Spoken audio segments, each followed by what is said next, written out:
Welcome in, everybody, to the Flagship Podcast. I hate to rub it in my man Eric Henry's face, but for those of you watching us on the YouTube channel, I'm just going to show you where I am. Yeah. I am in Destin, Florida. Of course, I am Chip Brown, joined, as always, by the one and only Eric Henry.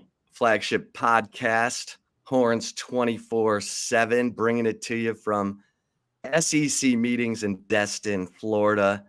Of course, the home state of my man, Eric Henry. Eric, I just wanted you to feel like you were at home. Listen, Chip, it is okay. I am not jealous. I am not, mad or anything like that. Here's the thing. I spent 2.5 weeks in Florida early this summer, and I will have a chance to jet back down right after my birthday for another 2.5 before we get things fired up with SEC media days in mid-July. So I can't be mad, but I will return the favor. I'll make sure to do a show, from South Florida.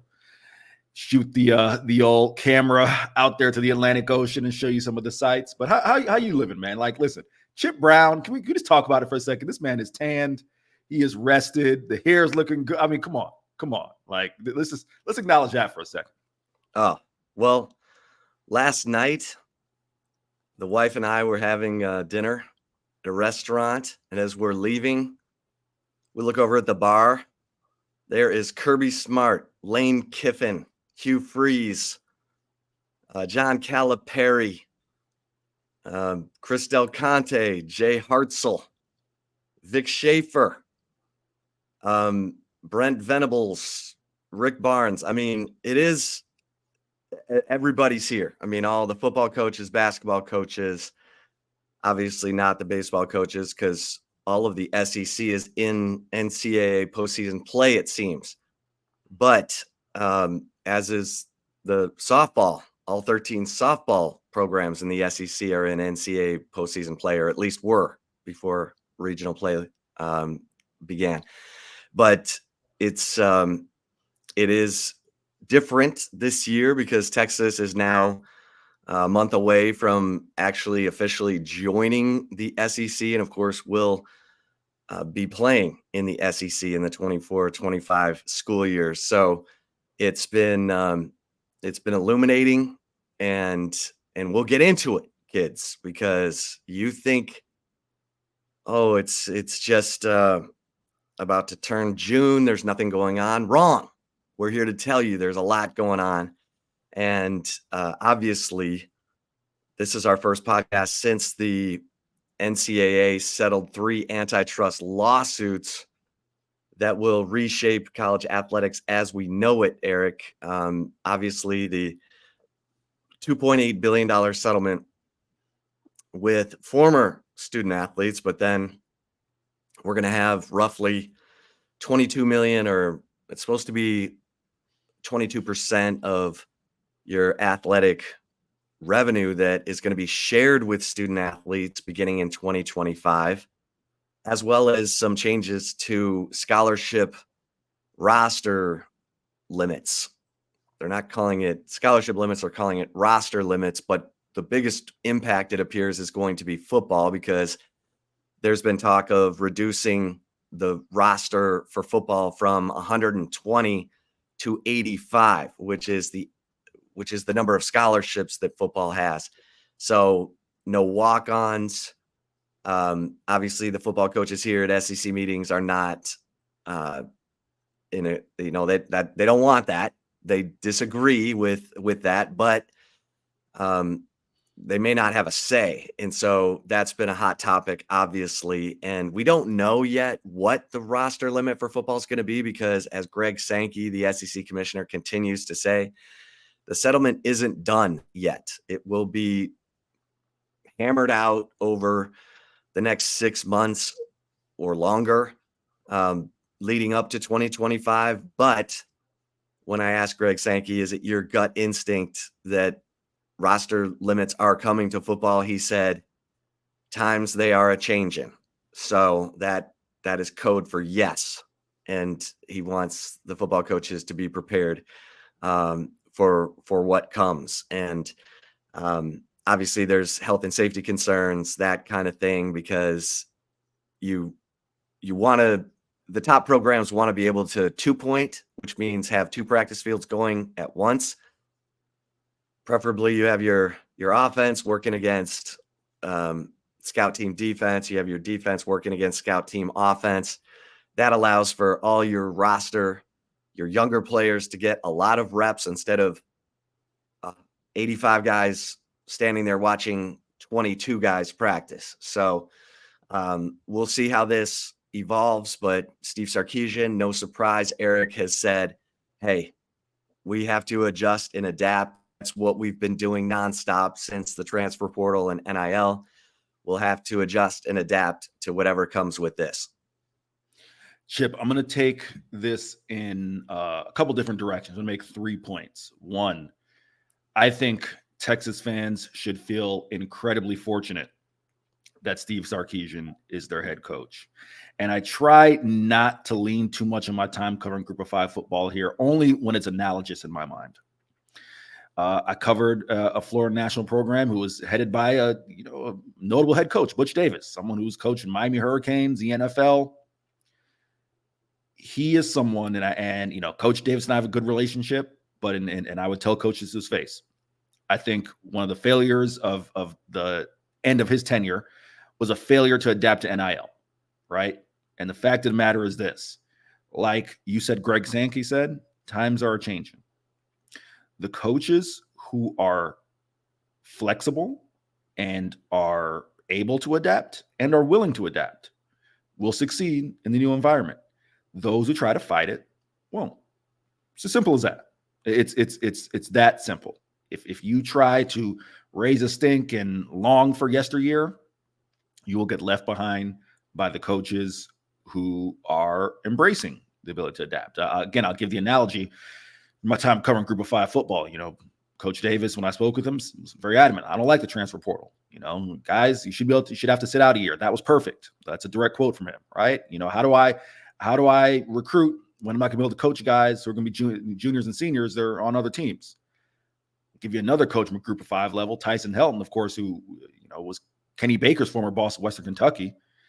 Said, hey, I like the aspect of turning over my roster every year. Just like the NFL, it provides a challenge. His program has had success over the past few years. Am I analogizing Group of 5 football to the SEC? No, I'm just saying, like anything, Chip. I mean, this could be life. This doesn't even have to be coaching. You can either adapt or you can fall by the wayside. Steve Sarkisian has been adamant, right? Anytime we've talked to him, Chip, just let me know what the rules are and I'll work from there. Not, I wish this, I wish that. But no, that gives me a lot of comfort if I were a Texas fan. That's step one. Point two, I'm going to broaden this out to the other sports. I think Texas is in great position in terms of some of the Title IX implications that may come with expanding rosters. You talk about football. Of course, with football, we'll figure out what the situation may be as far as a reduction in rosters, but and scholarships. Scholarships. I want to be specific because that's what we're talking about, right? With basketball, if there's an expansion of scholarships, right? Or with baseball, there's an expansion of scholarships. You're going to have to see the same thing done for the women's teams, right?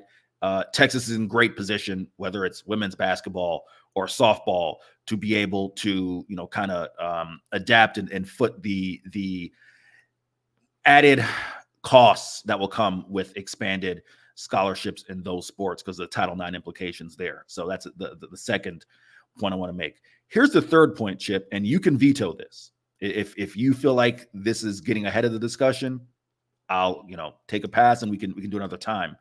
Chip, do we want to get into the private equity aspect of this? Because that has been talked about a little bit, and I'm not sure how much you've seen of it. I think for fans who may have, first off, CBS Sports has written about as well, the private equity aspect and that possibly getting in the game of college sports. Former Florida State quarterback Drew Weatherford heading up a private equity group that is said to have spoken to over 60 FBS teams. But Chip, I want to pause right there. Do you think that's worth getting to now? Or is that something that we put a pause on until it comes further down the road? Because I think there's a lot of meat on the bone in that regard. Yeah, I think we paused just for the fact that Texas will not be a part of that. Sure.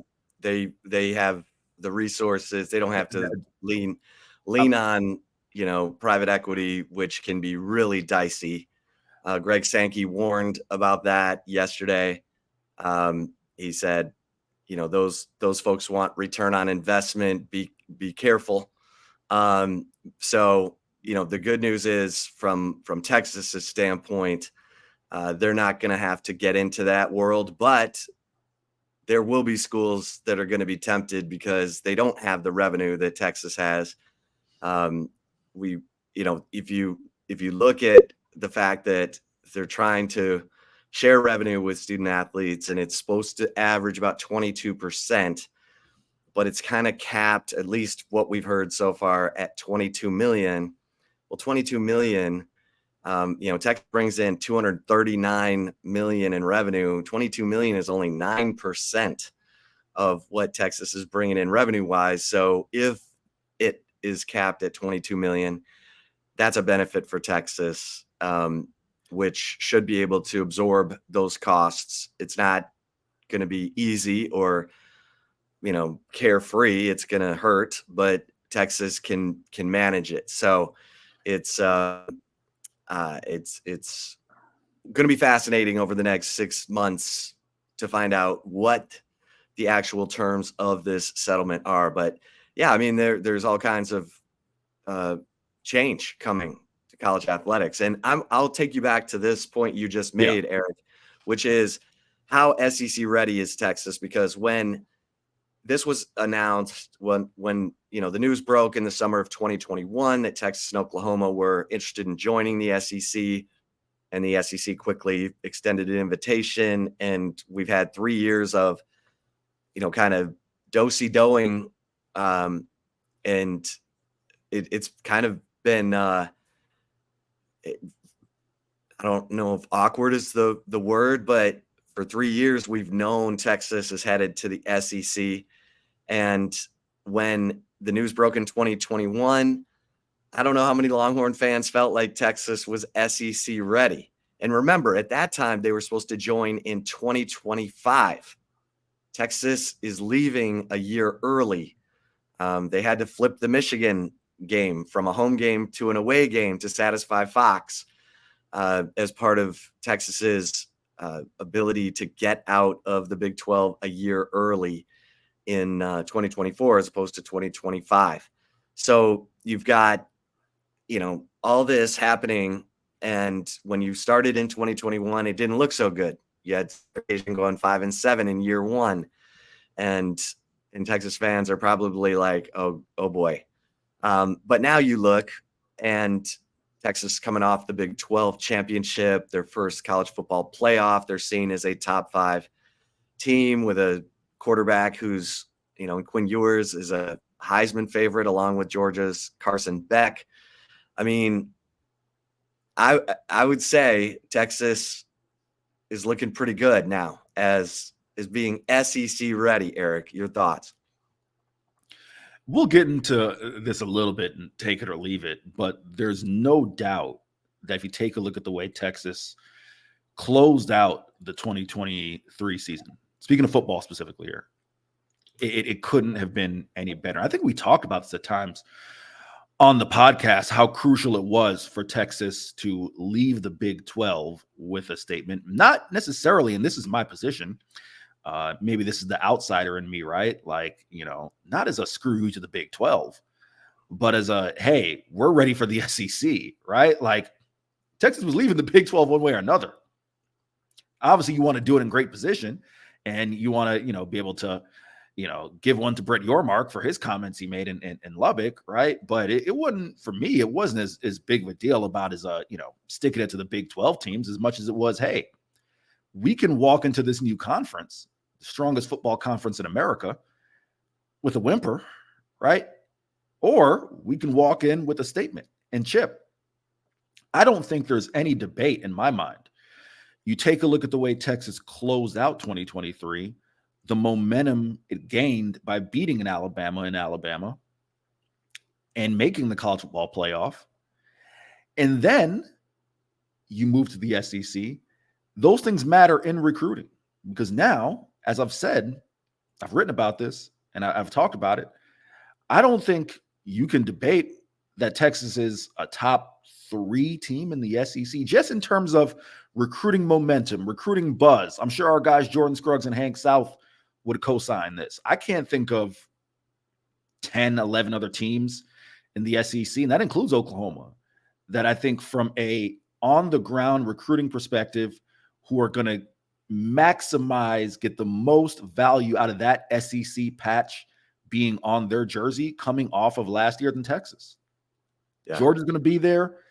You can't just, summarily dismiss Alabama. But now Texas walks in with some swagger, with some confidence. And yeah, those things matter. And I mean, that's not even, again, getting to the rest of the programs as far as SEC ready, but just football speaking. Yeah, those things matter. So I'm right on board with you. And you look at the fact that Texas has won the Directors Cup 2 of the last 3 years. They're in the hunt for it again this year. It's them and Stanford. That's why this softball game Thursday between number 1 Texas and number 8 Stanford has some more ramifications than just staying in the winner's bracket in the Women's College World Series. But you look at the fact that Texas has 15 Big 12 championships this year. That's a record. So all sports appear to be headed in the right direction. The alignment of the leadership at Texas with Kevin Eltife, the Regents chairman, Jay Hartzell, the president, Chris Del Conte, the athletic director. They were unified in hiring Steve Sarkisian. Some questioned it, but they felt really good about Sarkisian's plan, and they feel like he's executing his plan as well as could be. And then you look at even things like the game day experience that Del Conte has changed since he took over in December of 2017. It used to be sterile around DKR for game day. He brought in Bevo Boulevard. He and his team, Drew Martin, all the staff in the athletic department brought in Bevo Boulevard and Smokies Midway and Longhorn City Limits and the LED lights and the pump up music. And it used to be a bunch of 60 pages of sponsor mentions during a football game. Like, you don't go to a live football game to have commercials. You go to have an experience you can't have anywhere else. And they're moving in that direction with the LED lights, the drone shows.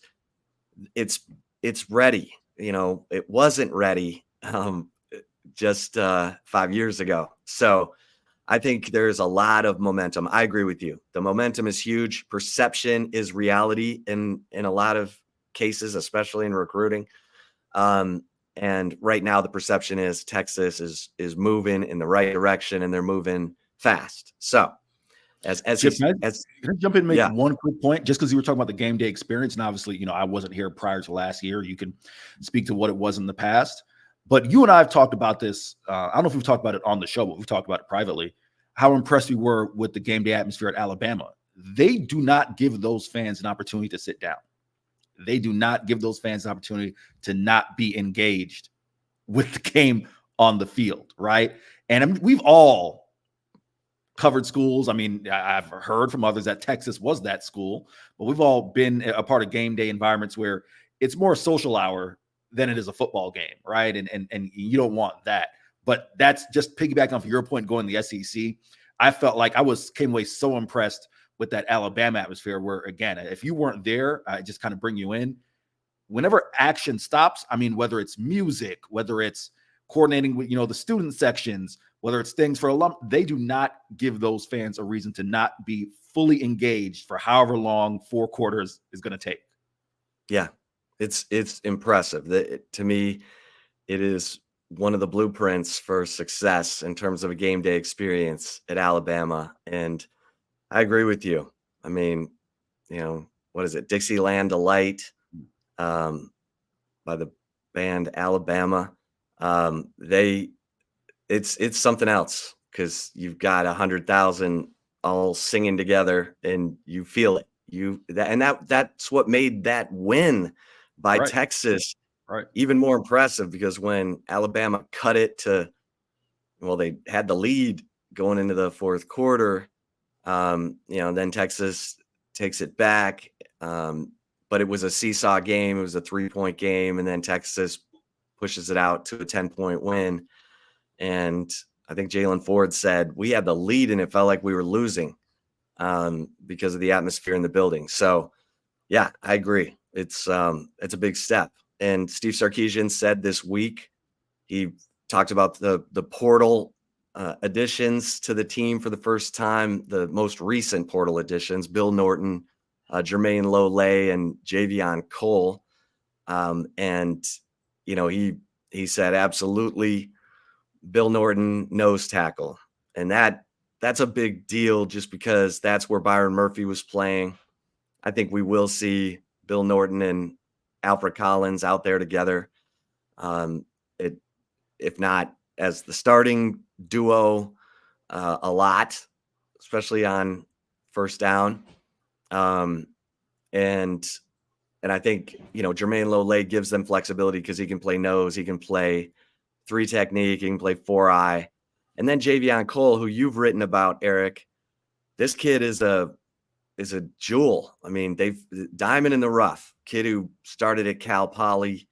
And of course, Sark, being a California guy, he really appreciates the Javion Cole story because Cal Poly is not big time football, but Javion Cole goes there. He earns all conference honors. He goes to San Jose State.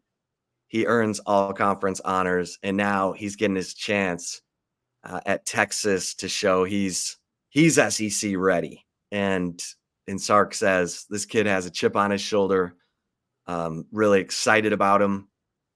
I think you and I think he could end up being the other starter opposite Malik Muhammad.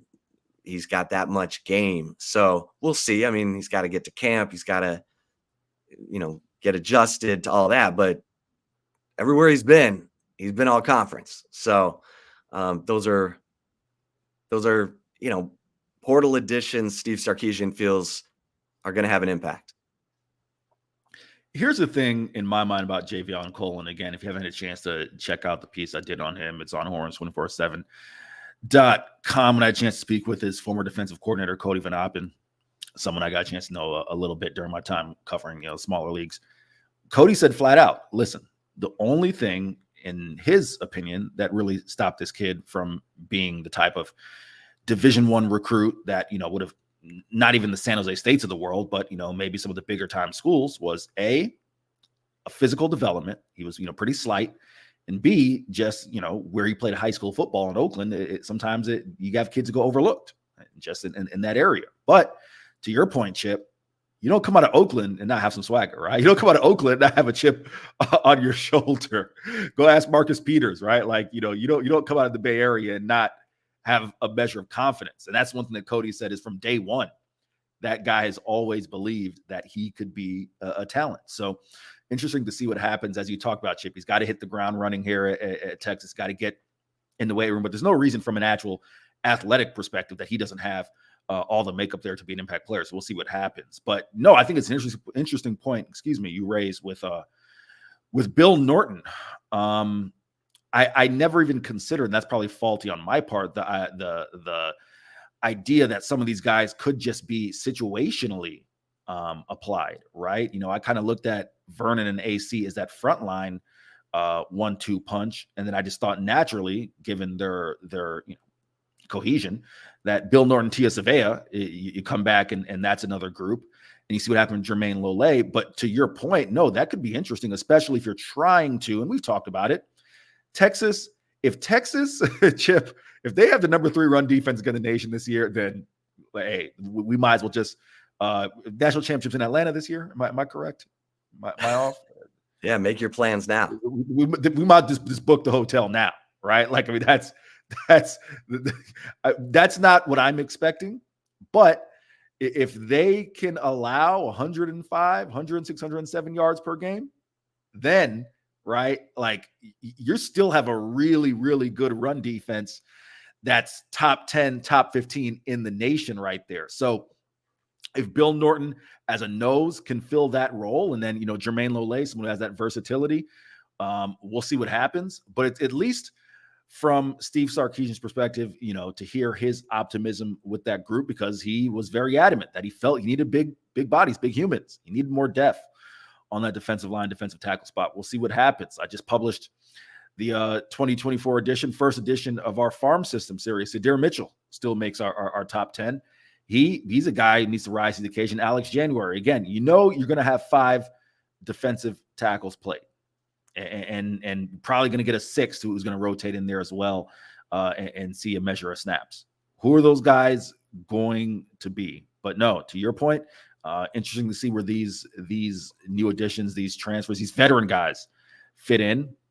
And it's just a matter about, again, it really, and we haven't touched on this too much, Chip, but I think even for the development of Anthony Hill to have opportunities to be clean and make plays, that's huge as well. These things all have a trickle down effect. So it'll be interesting to kind of keep an eye on and see how it shapes up.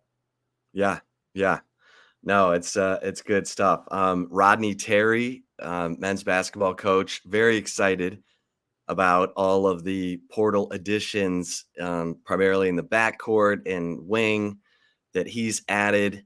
Obviously, the news came down this week that JT Toppin, who Texas had been targeting in the transfer portal, a rising sophomore, 6'9", 210 pounds, averaged 12 points, 9 boards at New Mexico, is now committed to Texas Tech. We talked about this previously, that this was turning into a bit of a bidding war driven by JT Toppin's agent, and Texas Tech was willing to go there. Texas not willing to, risk locker room chemistry, all that. And football experienced this as well with Dominic Williams, who ended up signing with Oklahoma.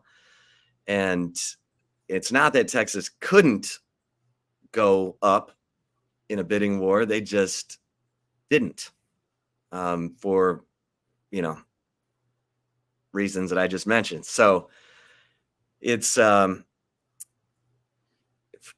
it kind of, RT definitely gives the impression that he would like to have one more big man added to the roster. Going into the season, feels great about the backcourt, but obviously you've got Caden Shedrick in the front court. You've got Jason Kent from Indiana State, who's 6'8", 210. He's got some presence to him. And then, after that, you're looking at Devin Pryor at 6'7", who redshirted last year. They like him, but maybe more of a wing player. So I cut you off, Eric. I'm sorry. No, Chip. I just was, you were trying to call some of the, bigs, just saying Zarek Onyema. That's a guy that. Zarek Onyema. Yeah, that's all I was saying. And he's a guy who needs to keep coming. They got to develop him. He's got to keep coming, because he's got that length. He's got the ability to block shots, and they're probably going to need him more than they thought, unless they're able to add another player from the transfer portal. And they do have Nick Cody, but I asked RT about Nick Cody, the freshman who was the Texas Player of the Year last year, because Trey Johnson transferred to the Link program. But Nick Cody's coming off a season-ending knee injury, and when I asked for a timetable when he'd be medically cleared, Rodney Terry said late summer, beginning of fall. If he's not getting medically cleared until then, that means he's got to gain trust in his knee, build back his strength, get into shape, all of that. Hard to say what kind of impact Nick Cody could have, because he's going to be a good player. He's 6'9". He's kind of built like JT Toppin, honestly. And he's he was a highly sought recruit. So it's just a matter of when Nick Cody is going to be ready. So thoughts on that before we move to Vic Schaefer? With the JT Toppin thing, we all are hearing, little things here or there. I'll give what I've heard, and I want to couch this by saying a lot of this is coming from, the agent's perspective, right? You're at SEC meetings, honestly, have the perspective from some of the folks at Texas. I don't look at, it's just my opinion, I don't look at Texas not getting JT Toppin as an indictment on the program or the NIL or whatnot. The sentiment coming from at least the agent, or the camp is that there should have been more done. I'll kind of leave it at that. That depends on who you ask, right? Because listen, if I had an agent, right, if I had Chip Brown's agent, I would want them to say, hey, there's always more that can be done as far as putting more money in my pocket, right? So that's just. I don't have an agent. I need one. I'm being sarcastic, and for those of you who are not watching this, you're listening to this, I'm being sarcastic there. So that's what I'll say on that. Anyhow, he ends up in Lubbock. Texas has to move on, right? Chip, and here's the thing. You were at the scrimmage last year for Texas basketball. Zarek Onyema looked like a man amongst boys in a way, right? I think if you look at Zarek Onyema, he has the frame. He has everything in terms of tools.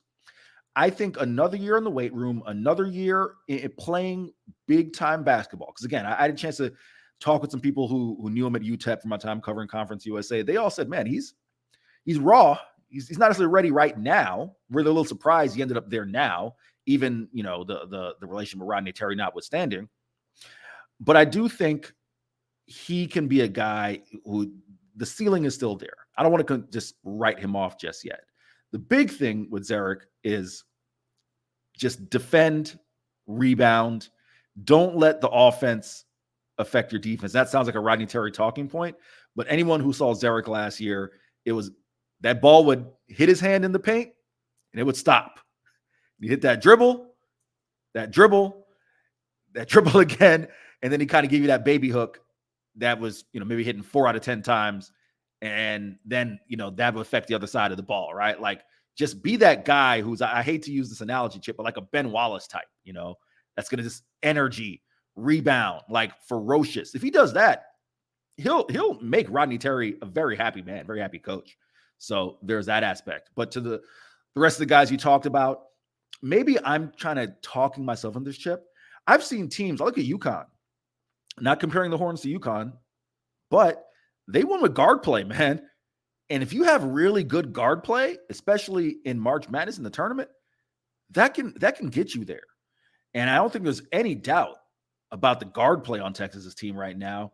Tremone Mark, Trey Johnson, Kendall Weaver, Julian Larry, the guys who they've acquired. Jordan Pope. Pope. I don't think anyone feels any type of doubt of the guard play. So we'll see what happens.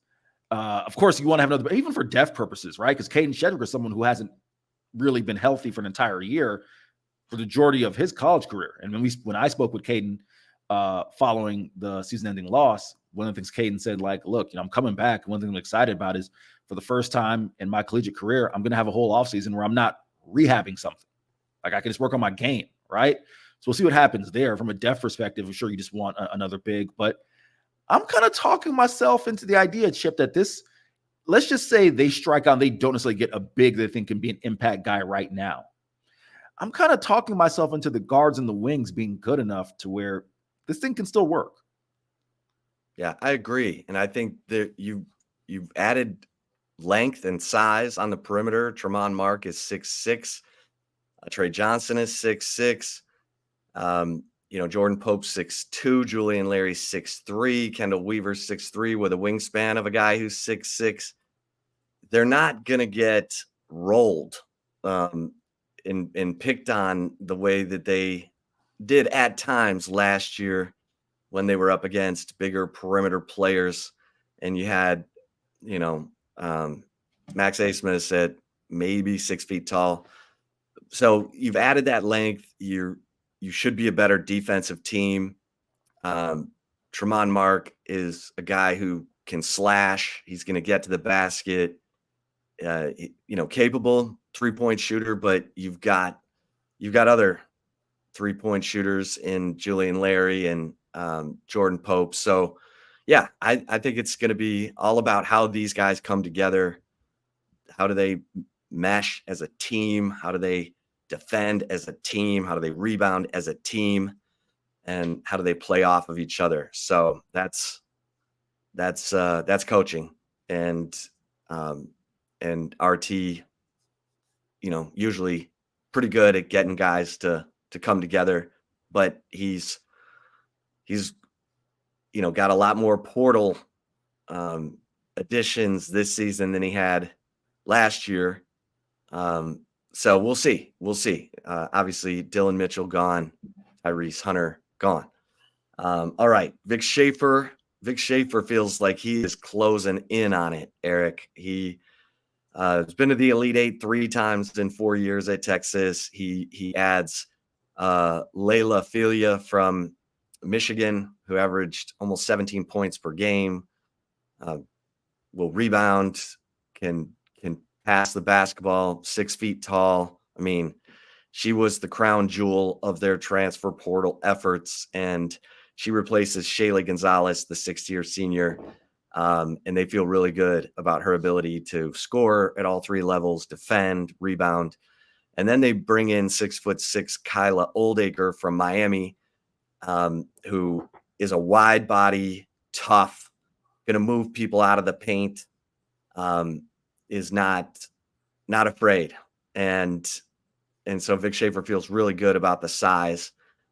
He did say here at SEC meetings in Destin that, he said, I was surprised that Amina Muhammad, 6'4", rising junior, and Deanna Gaston, the 6'2", 5th-year senior, chose to take the NIL money and go. Gaston to Auburn, Amina Muhammad to Oregon. But he said, we want players who want to be here. And we've got, 6'4", 5th-year senior Taylor Jones. You've got 6'1" Aaliyah Moore, who plays bigger than her size, tough inside player. And then the number 5 recruiting class, including, Jordan Lee, a top guard, Justice Carlton, a top forward. And then Vic Schaefer told me the player no one's talking about is Brianna Preston, who's like the nation's number 38 player, according to Hoop Girls, in the 2024 recruiting cycle. He said, but she is a clone of Rory Harmon. I mean, he said, just as fast, just as defensive minded. He said, I'm so excited about Brianna Preston because she allows us to press full court and provide that kind of defensive pressure that you have to have on the ball to be able to play that way. And of course, Texas had to get away from it last year when Rory Harmon went down. They found ways to win, other ways to win. And so Vic Schaefer sounds like a guy who feels like he's closing in on it, and he needs to, because going to the SEC, he's going to play South Carolina, the defending reigning national champion, home and home, Eric. And then he told me that it'll be LSU in 25-26 as the home and home, Kim Mulkey. So, Vic Schaefer, he's feeling good about his team coming into this season.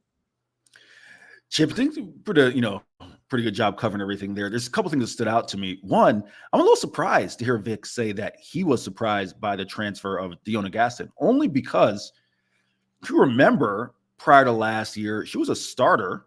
It kind of appeared to be ascending in her development, her role. And then because of the injury to Rory Harmon, you got to shuffle that lineup. She ends up coming off the bench, ends up being, the top reserve 1-6 player of the year in the Big 12. But you couple that with the NIL money and presumably an opportunity to walk in and be a starter again, which I don't necessarily think was going to be there at Texas based on the construction of this roster and Rory Harmon being healthy again. That one, I mean, I would love to hear Vic maybe kind of expand on that a little bit. That one surprised me that he was surprised. Amina Mohammed, I guess that one, you can be surprised on 50-50, right? But no, when I had a chance to talk with Jordan Lee and Justice Carlton, the McDonald's All-American Zoom, I mean, they were incredibly excited to get to the 40 acres to play for Vic Schaefer. They all talked about just kind of the camaraderie of the team and how even talking with a lot of the players, specifically Maddie Booker, Roy Harmon, made them feel like they were at home already. And to your point, Chip, I mean, it's going to need, a true assembling of talent because you got the big dog. There's no doubt about who runs the SEC in women's basketball, right? And that's going to be another measuring stick game.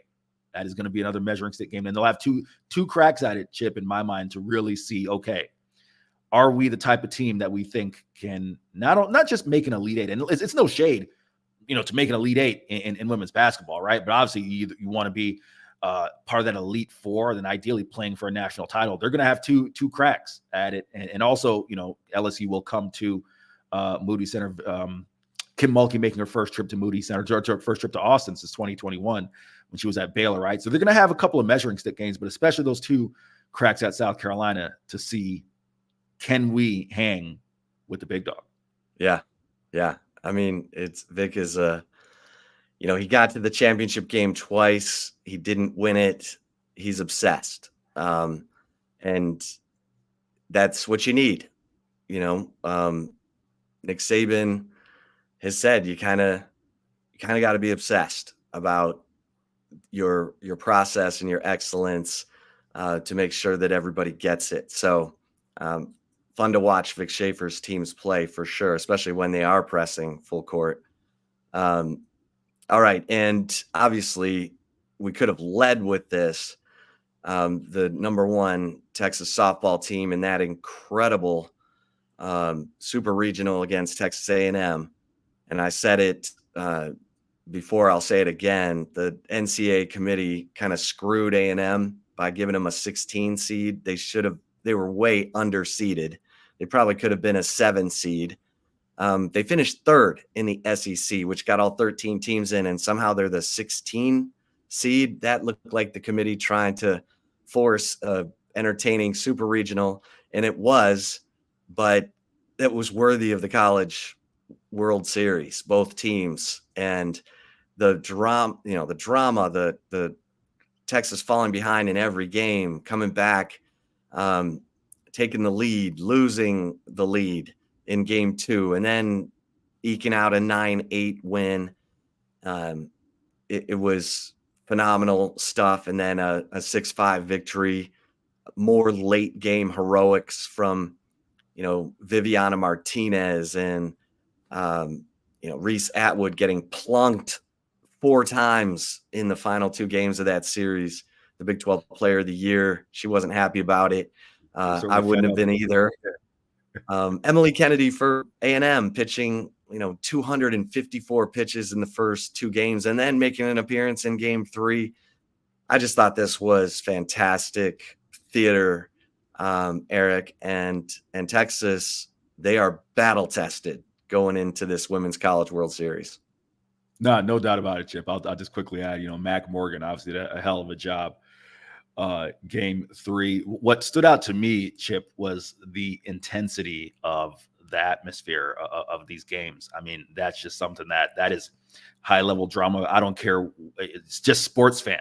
I mean, how can you not resonate with that? And yeah, I mean, you could make the argument that A&M probably was underseeded a bit. I guess the flip side of that would be, for the most part, you take a look across softball. I mean, you hate to think of it this way, probably measure regionality, with some of these pairings, that may have played a factor. But no, I mean, there's no doubt A&M, they would have pushed certainly several other teams, if not one, their super regional. But Texas moves on, and it's definitely something to keep an eye on because Mike White, he certainly believes he has a team. Speaking of Vic Schaefer believing he has a team that can win a national title, I think Mike White certainly feels the same, and this would be the year to do so.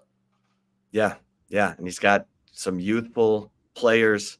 Katie Stewart, who was the OU killer, in their series during the regular season. She hit the 2-run home run that gave them the win in Game 3 over Oklahoma. She really struggled in this super regional, so she's due. They got through without her, but I think there's a level that Texas can go up, and we'll see. They're gonna face one of the best pitchers in the country when they face Stanford, a pitcher they've already seen because Mike White schedules his regular season really tough. So Texas has already seen Stanford. Stanford's seen Texas. It'll be a great way to start the Women's College World Series Thursday. So we will be, keeping you up to date on that. Texas baseball, after their 2-Q at the Big 12 tournament, Eric, they are the 3rd seed in College Station, where if they win against Louisiana, they're likely to face the Texas A&M Aggies, the number 3 overall seed in the NCAA baseball postseason, and that's a tough draw for the Longhorns, who don't seem to. I don't know what happens to them when they go into major league ballparks, but I think they've lost 11 straight in major league ballparks, whether it be preseason tournaments or the Big 12 tournament. So they got to work on that. Well, luckily for Texas baseball, they'll be in College Station, right? They will not be at Globe Life Field or Minute Maid. There we go. Thank you for saving me from calling it Enron for the 20th time in a row. I'm showing my age there. No, Chip. Listen, Louisiana is a really good team out of the SBC. Obviously, from my time, covering the lower leagues, I'm very familiar with Louisiana baseball. They are a very good program coming out of the Sun Belt. So that's not going to be an easy task. I mean, they're not going to be able to have any of these, we feel our way out in the series and then win 2 out of 3. Nah, they got to get going immediately, and it's going to start with the pitching. So we'll see what happens there. Certainly pitching has been a seesaw, to say the least, for the Longhorns this year. All right, you ready for some take it or leave it? Absolutely. Well, then let's do it. Oh, I should mention this. No one else cares about this except for me. But Seb Gorsney, who was the player for TCU who defeated Jonah Braswell of the Texas men's tennis team for the deciding point for the national championship, is transferring to Texas, according to reports. So that would be a huge pickup for Bruce Burke in the Texas men's tennis team, which is going to lose 5 impact seniors from this team that made it to the national championship final against TCU. All right, we'll be right back. We'll take it or leave it. And if you're watching us on the Horns 24/7 YouTube channel, we will roll on into some take it or leave it. Eric, you ready? I'm ready. All right. Take it or leave it, number 1. Texas football could not be entering the SEC on a better note than the way the 2023 season finished. Take it or leave it. I understand the question you're asking, so I'm going to take it. I mean, I guess I could, flippantly say, yeah, they could have won the national title. I mean, that could have been a better note, right? But no, I understand in the spirit of the question. I am taking it to close out business, handle business in the Big 12, winning the Big 12 the way they did decisively, bringing back Quinn Ewers, pushing Washington the way they did. Again, anything, if you weren't going to win the national title, I think the way that Texas did end last year couldn't have been better. So I am taking it. Yeah. I mean, if Quinn Ewers throws a back shoulder ball instead of a jump ball to A.D. Mitchell there in the closing seconds of that Sugar Bowl semifinal, they could have been playing for the national championship. But I will play along as well. I will take it because, look, winning that Big 12 championship in resounding fashion and then being this close to winning that game against Washington, getting into the national championship game against Michigan. It was big time momentum that Texas has been able to parlay on the recruiting trail. So I'm taking it as well, Eric. Take it or leave it. Number 2, on a scale of 1 to 10, your level of concern that Texas missed out on former New Mexico for JT Toppin is an 8. Take it or leave it, Chip.